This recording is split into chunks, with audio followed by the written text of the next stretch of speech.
Balot muna tayo, sir. Balot muna tayo, miss. Balot muna kayo dyan. Ito ang madalas na binibigkas ni Nestor habang nakaupo sa tabi ng daan. Isa siyang kilalang balotero. Marami siyang nagiging customer, lalo na sa pagpatak ng 4:00 ng hapon. Hanggang sa paglalim ng gabi kapag pumapatak na ang 9 hanggang 11. Ganito ang buhay niya sa loob ng napakaraming taon. Dahil hindi nakapag-aral, wala na talagang ibang abilidad si Nestor, maliban sa pagluluto at pagbebenta ng balot. Ito ang kinabubuhay niya bilang isang matandang binata.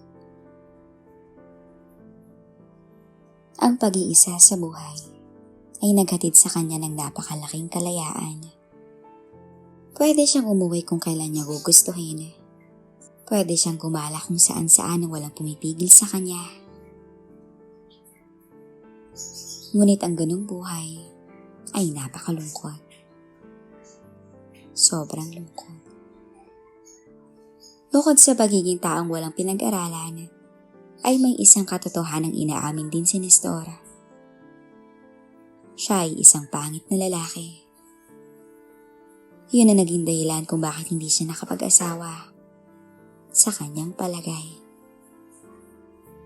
Pero marami namang nagsasabi sa kanya na hindi naman daw siya pangit. Ngunit, nagsisinungaling ba ang salamin sa tuwing haharap siya rito? At bukod pa doon, ay ilang beses na siyang nanligaw nung kabataan niya. Ngunit bakit lagi siyang nababasted? Ang mga araw bilang lalaking talunan sa larangan ng pag-ibig ay naging linggo, buwan, at mga taon. Hindi na lang namalayan ni Nestor na umabot na siya ng 55 years old. Nasa bungad na talaga ng ganap na katandaan. Sa kanyang pagiging veteranong balotero, ay may ikinasasaya naman siya ng gusto. At yun ay ang pagkakaroon ng ilang mga dalagang customer na talaga namang may makapigil hiningang ganda. Ito lamang ang nagbibigay ligaya sa kanya bilang street vendor.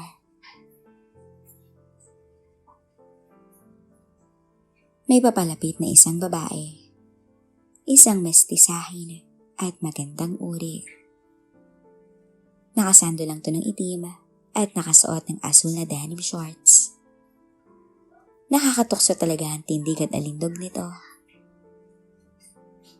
Sana bibili ito ng balot. Wika ni Nestor sa kanyang sarili. Si Ashley ay isang magandang 22 years old na babae. Mahugis ang katawan at makinis ang balat. Ayon sa siyensya, ang mga babaeng tulad niya ay mataas ang feminine hormones na nagbibigay gana sa gawain. Alam niyo na. Para kay Ashley, totoo talaga yon. Dahil madalas siyang gumagawa ng mga bagay na talagang ikakahatid niya sa matinding kasarapan. Sa kasalukuyan ay wala siyang boyfriend. Kaya't gumawa na lang siya ng paraan para makapagpaligaya sa tuwing wala siyang pasok sa trabaho. Matapos ang halos 1 oras na pagpaparaos, nakapagdesisyon si Ashley na maglakad-lakad muna. Kailangan niya ng ilang sandali para makapagpahangin at nang maibsan naman ang init na hindi pa rin humuhupa kahit na matinding pagpapaligaya sa sarili. Suot ang isang maiksing denim shorts at hapit na sando ay tinatahak na ng dalaga ang ilang daan malapit sa kanyang tinitirahang apartment. Habang naglalakad ay panay ang tingin ng mga lalaki sa kanya. Hindi na bago kay Ashley ang mga ganito. Bilang isang beauty pageant, ay sanay na ang dalaga sa ganitong pangyayari. Itinuring na lang niya nga pampalubag loob sa may mga kalungkutan din niyang buhay ang kasulukuyang nangyayari. Kahit ang lalagkit ng tingin ng karamihan sa mga lalaki, ay naaaliw pa rin si Ashley sa kaalamang yon. Pakiramdam niya ang ganda-ganda niya. Hinahayaan na lamang niya ang mga to. Sa likod ng kanyang isip ay ang kahilingang makaraos sa mas mainam na paraan.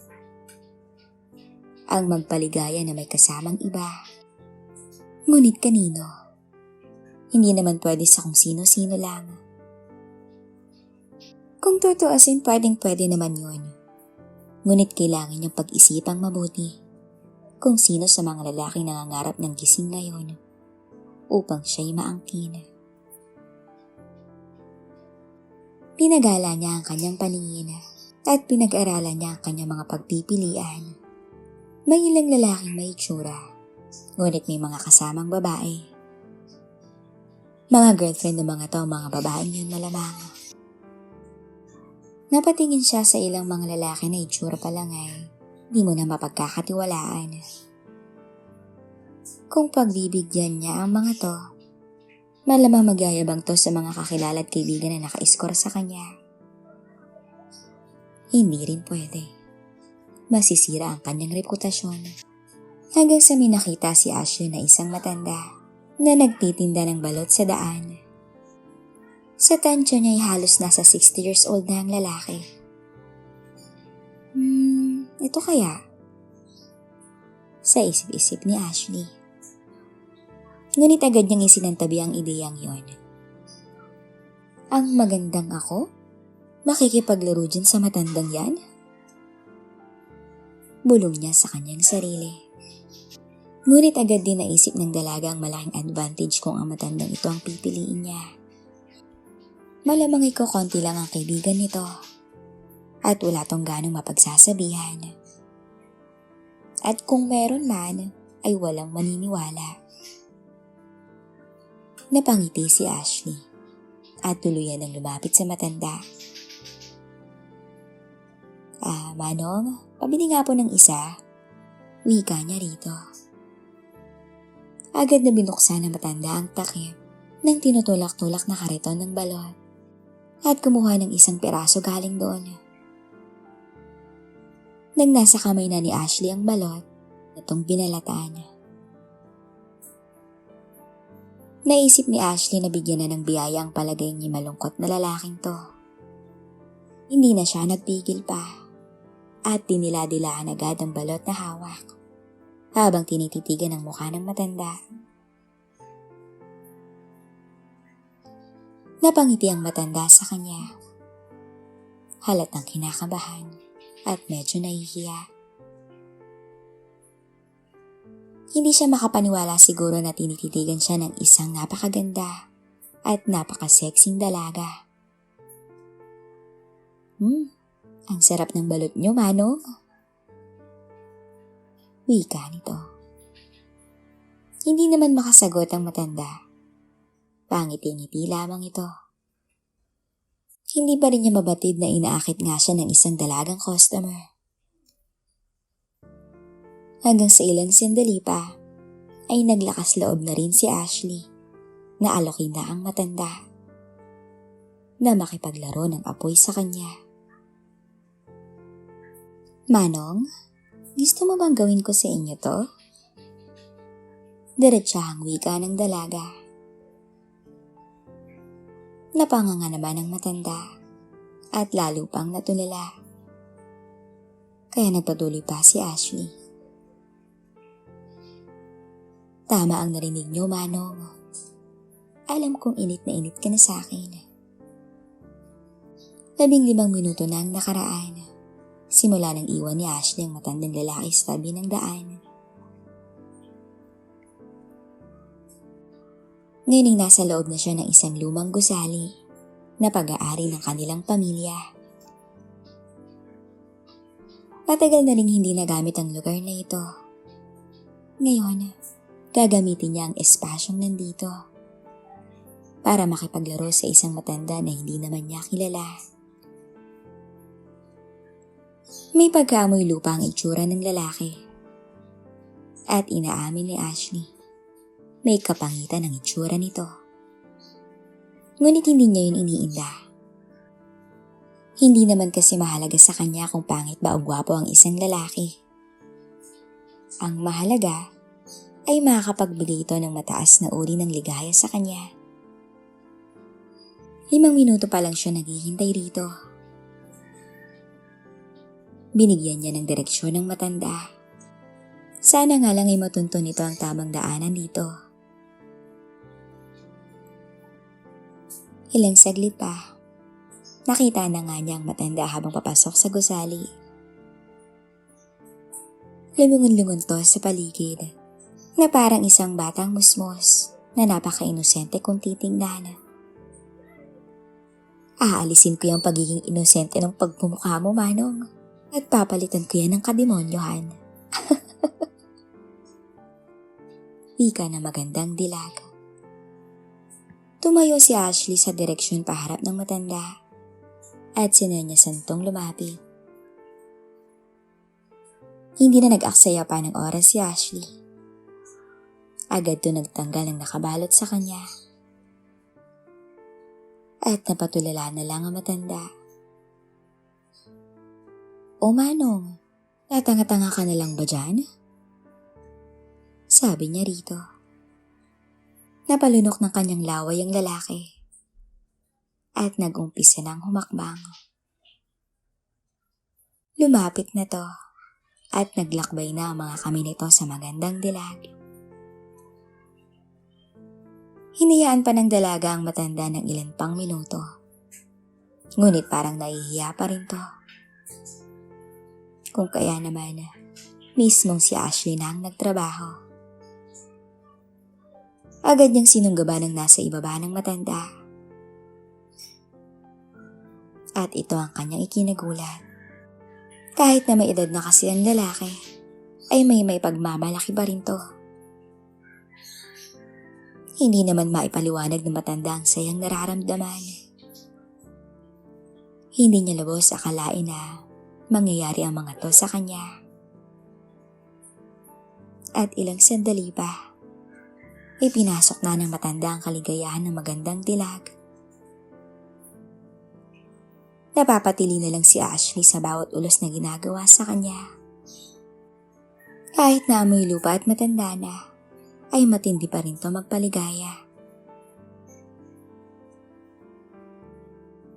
Ilang minuto pa ng matinding bakbakan, ay naabot na rin ng dalawa ang rurok. Batid sa mukha ni Ashley na talagang naibsan ang kanyang pangangailangan. Hindi ako makapaniwala sa nangyari, Ining. Salamat sa regalo mo. Ngayon ay nakaranas na ako ng pagpapaligaya. At sa babaeng sobrang ganda pa. Ngayon ay pwede na akong sumakabilang buhay. Natawa ng bahagya si Ashley. Papahig ka na ba talagang mamatay dahil naka-score ka na sa akin? Nakatitig ng husto si Ashley sa mukha ng humihingal pa ring matanda at nagpatuloy. Huwag ka munang mamatay ngayon, Manong. Pagtapos ka na sa akin. Sinariwa ni Ashley ang huling mga sandali nila ni Manong habang nakayuko siya sa nakahigang katawan nito na nasa loob ng isang kabaong. Nag-umpisa ng pumatak ang kanyang luha.